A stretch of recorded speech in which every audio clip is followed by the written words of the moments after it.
Hey, folks, here we are, another episode, another day. It is a beautiful day in the neighborhood. It's just all about how you perceive it. It's really all about your perception. I'm Tom Young, and I'm here for Money Shifts podcast and Facebook Live. We are changing the world every day, one person at a time, one idea at a time. Let's make a difference in the future. I have an exciting show today. I have a lot of ideas and things that I want to share today. It's going to be exciting because there are some things going on around the world that just are not in everybody's best interest. Let me say that. We start every day with prayers for everybody. Everybody has now been impacted or affected in some way by this COVID stuff that's going around, the China virus, whatever you want to call it. We need to pray for everybody. We need to pray for each other. We need to pray for those, especially who have lost loved ones because of this China virus stuff. And we want to pray for those who have been lost, that the Lord would gather them into his heaven above. In Jesus' name we pray. As we get started today, I'm just livid with some of the things that are going on in America, around the world, in the US today. Nobody is talking about the debt, the unfunded liability. I keep mentioning this, and I'm just getting angry and angrier and angrier that people are not literally up in arms at the government spending our future away, our children's future away, and our children's children. Yeah, those grandkids. I've got two of them, and my whole goal as grandpap is really to make sure that those two boys have some kind of an opportunity when they get there.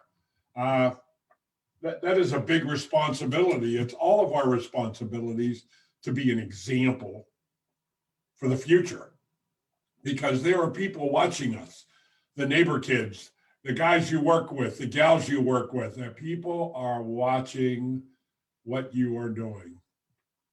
And what you are doing will determine the future.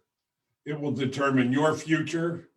As a man thinketh in his heart, so is he. Remember that the things that we think about every day, this thinking muscle between our ears, has to be exercised. It has to be grown. It has to be fed information and knowledge. It is interesting. The word today has come up, and it's imagination. There is selective imagination, there is creative imagination, and it is unique to you and I as a human being, a Homo sapien. We think. There's no other animal in the world that has the ability to reason and think the way we do. Imagination is a noun, the facility or action of forming new ideas or images or concepts of external objects not present to the senses. The ability of the mind to be creative or resourceful. This thing called imagination is what has made the world today. Because everything other than what God created naturally has been created out of somebody's mind. It started as a thought, an idea, and it expanded from there. The computers, what we're sitting here doing, the ability for me to communicate with you around the world is in and of itself an unbelievable miracle that came from somebody's imagination. Are we ready to write that off and say, oh, woe is me, doesn't matter anymore, everything has been created? I'm afraid of that thinking, because it means that we are busy dying if there isn't anything new or creative that will come along in the future from someone's imagination. Remember, we are all truly different in some way or another. There are no two fingerprints alike. There's no pupils alike. There's no ear alike. We have all these things that make us extremely unique as an individual, as a human being. And therefore, the creative imagination that lies inside each and every one of us is also unique. It is different. The ideas and the things you think about and can create in your mind are yours uniquely. Your unique ability, this imagination, there are no two imaginations alike in the world.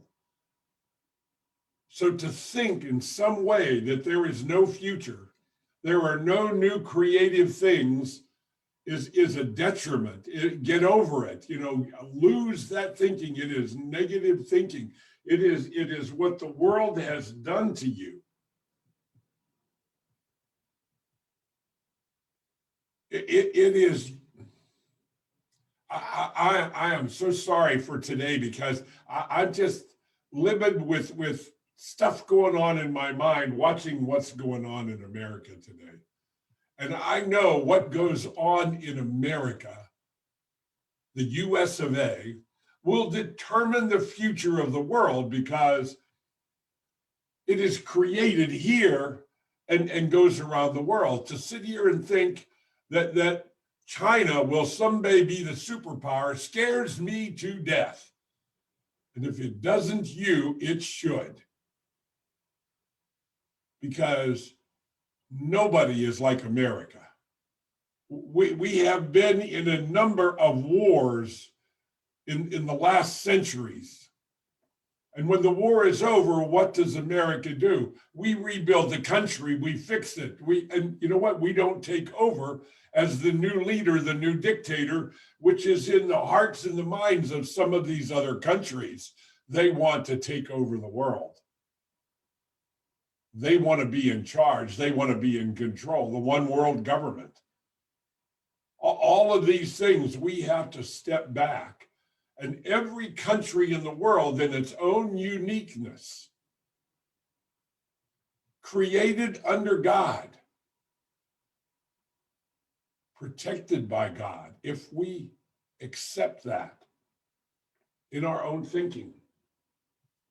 How creative are you? An invasion of armies can be resisted, but not an idea whose time has come, Victor Hugo said. How creative are you? Once a well-dressed Russian businessman walked into a Swiss bank in Geneva and asked for a loan of 100 Swiss francs. He offered his luxury Mercedes car as collateral. The collateral was too good to refuse, and the bank manager readily approved the loan. A year later, the Russian returned. He repaid the banker. The loan plus 10% interest was ready to collect his car.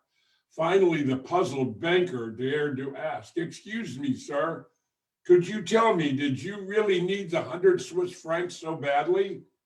In order to get the money, you left your luxury car with us for an entire year." The Russian smiled. "That's simple," he replied. "Where else in Geneva could I have found such a great parking place for just 10 Swiss francs a year?" See, some of our most clever ideas emerge when we let our creative juices flow.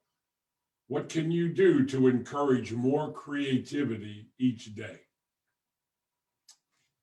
As we round out this week and we finish up our 7 habits of highly effective people, I want to talk in the next day or two about the spiral.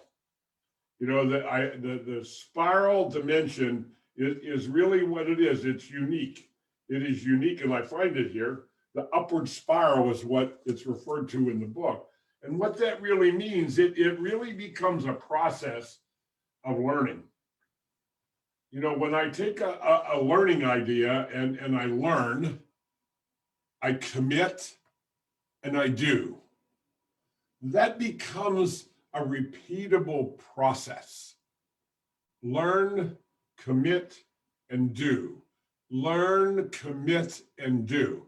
It is the spiral upward. Water goes down the drain. This is opposite of that, because in it is your ability to learn something, commit to learning it, commit to doing it. Those three elements will drive your entire future. Are you ready to learn? Are you ready to be more than you ever thought you could be? That's what I'm talking about. This 7 habits of highly effective people, if I go back and just to review, the 3 centers was dependence, and that's the bottom of the ladder. Dependence. Babies are dependent.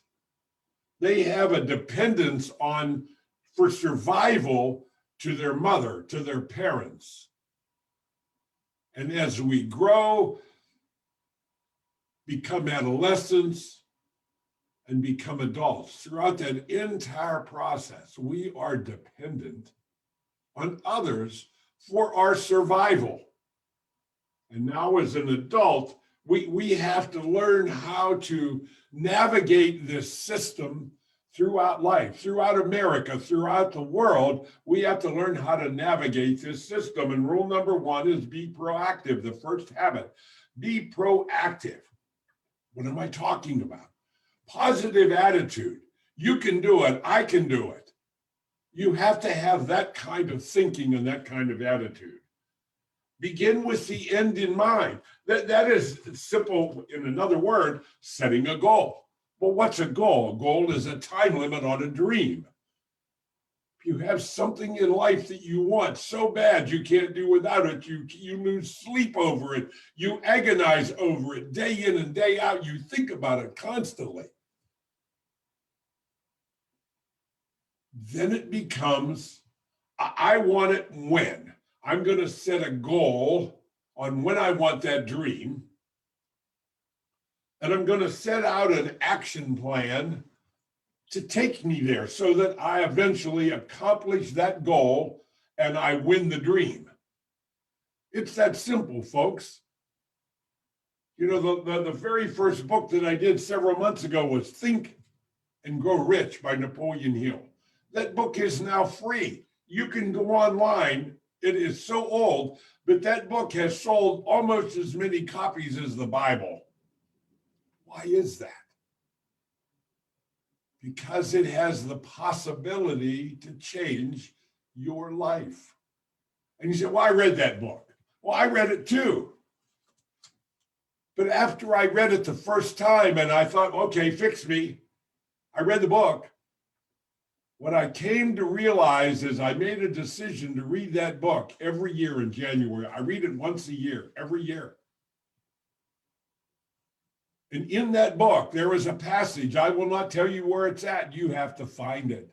But Napoleon Hill says, in order for this book to have the impact on your life that you expect it to, or that somebody told you about, you must read it 3 times in succession,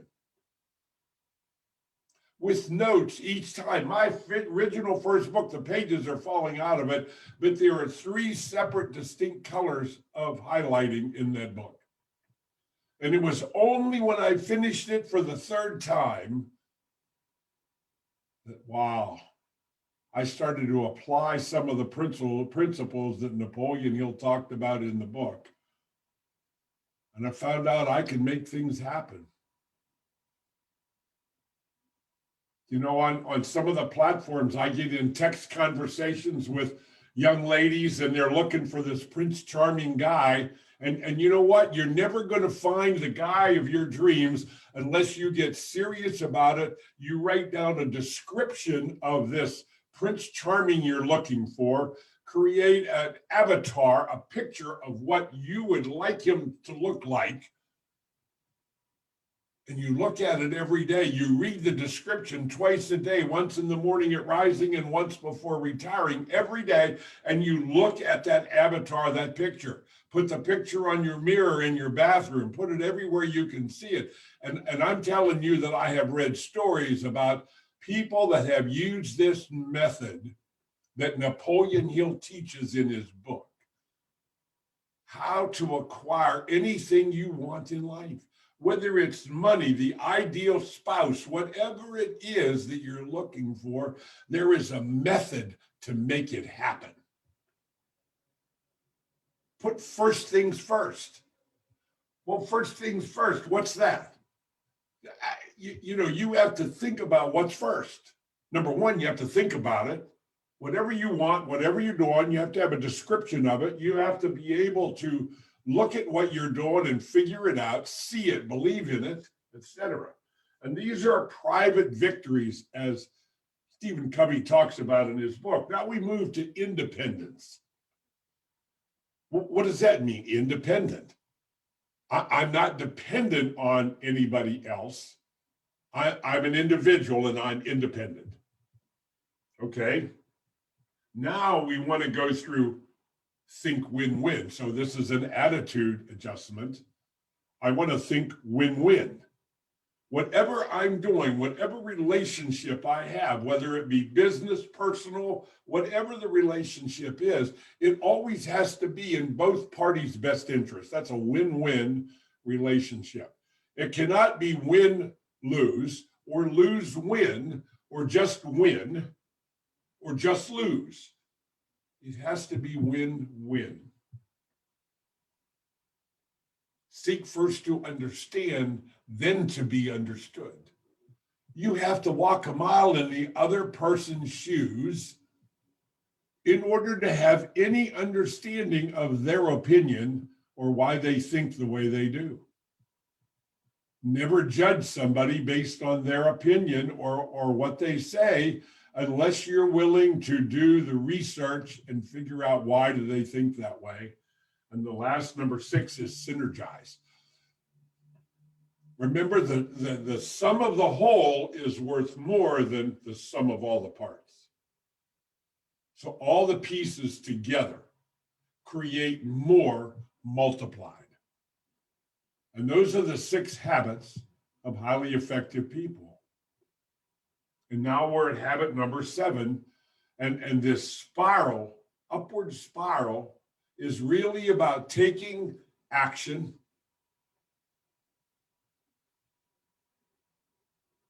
learn, commit, and do. Learn, commit, and do over and over and over again. We have to take this on, folks. The world is going crazy with this debt. I don't know how governments and this president we have in America today can decide, well, we're going to spend $2 trillion here and $1 trillion there and whatever. How is that going to work? They're going to print the money from somewhere. And how would there ever be enough money to pay it back? So somewhere in the future, this train that we're on, that they are accelerating right now, is going to crash. And when it does, you better be prepared.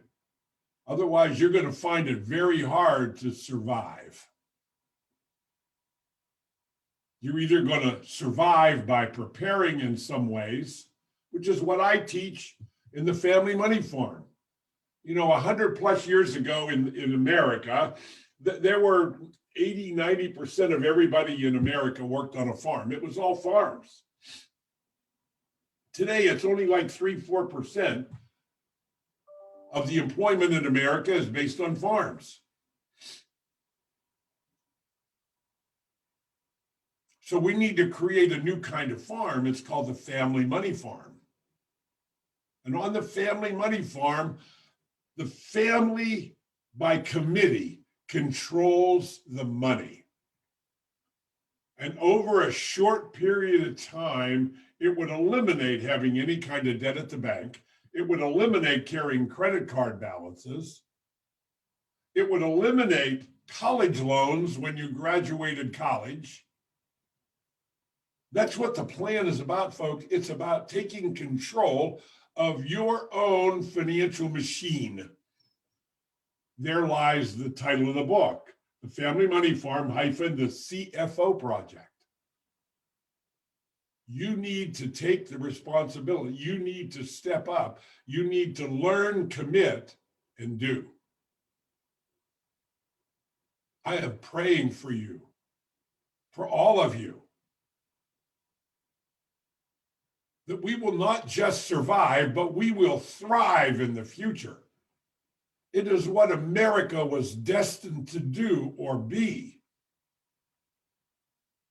Are you ready to take the challenge? God bless. I'll be back tomorrow at noon. Get my book, The Family Money Farm, the CFO Project. You can get it online. You can go to cfo-project.com right here. Put in your name and email address and instantly get a download. Cover to cover, there's the book for free. Same as Think and Grow Rich. You can find it online. It's free for an electronic download. Start today. Make a commitment today to changing your life. Change your future. And let's create a better world for everybody. See you tomorrow. God bless.